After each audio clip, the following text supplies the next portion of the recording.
Hi, it's Danny here with another quick video about Chat GPT. Now in the last video I sang the praises of Chat GPT for things like writing essays and generating questions and doing some year planning.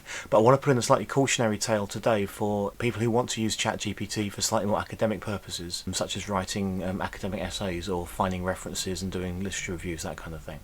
So basically I asked ChatGPT to try and pull me together a list of relevant research on a topic as if I was doing a literature review. So I asked for some academic research for primary science teaching, and I asked it to be more recent than 2015 because the first time I asked it, it gave me a list of quite old articles, so I specified 2015. And you can see on the screen here the articles that it came up with. There's 10 here which all look pretty useful: the use of inquiry-based instruction in primary science classrooms, meta-analysis, and so on. What it didn't give me was the journals those pieces of research were in. So I asked it what journals the above articles found in. It came back with the same list, and it's put in actual journal titles now, which seems a lot more useful, so that's great. The problem comes when I started to actually look for these articles. I did a Google search on the title, nothing came up.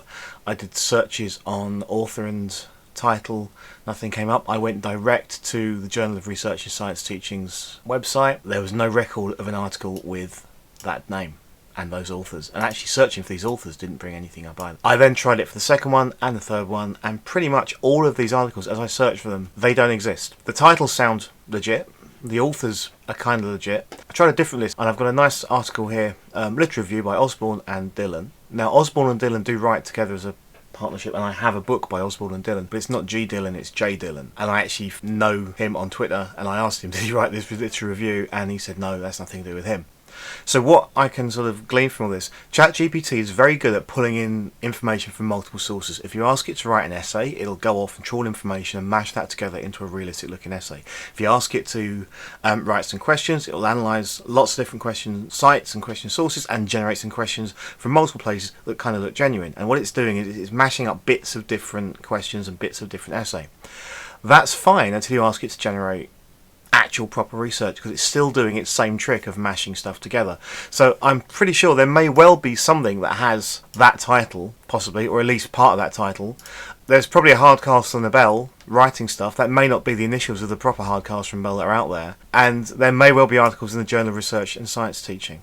So it's pulling in titles from one place, it's pulling in authors from another place, and it's pulling in journals from somewhere else to create realistic sounding research. But these papers do not actually exist. If you're actually getting it to write an essay at degree level and you want to start putting in your reference sources and pulling in papers and so on, you need to have an accurate reference list. And this is not doing that. It's mashing up what looks like a genuine reference list, but it's not really a reference list. It's just articles it has decided to create. So you need to be very careful if you're trying to use this as part of literature review, the text's not there yet. So just a thing to be aware of. Obviously, again, this is all learning, it's all new stuff, and it's still in preview. I've flagged these issues up to the people behind ChatGPT, so maybe they'll fix those down the line, so let's see. But say currently, don't trust anything it puts in as a reference. Thanks for listening, hope you found that useful. Do check back for more videos down the line. I'll see you again soon. Thanks a lot, bye bye.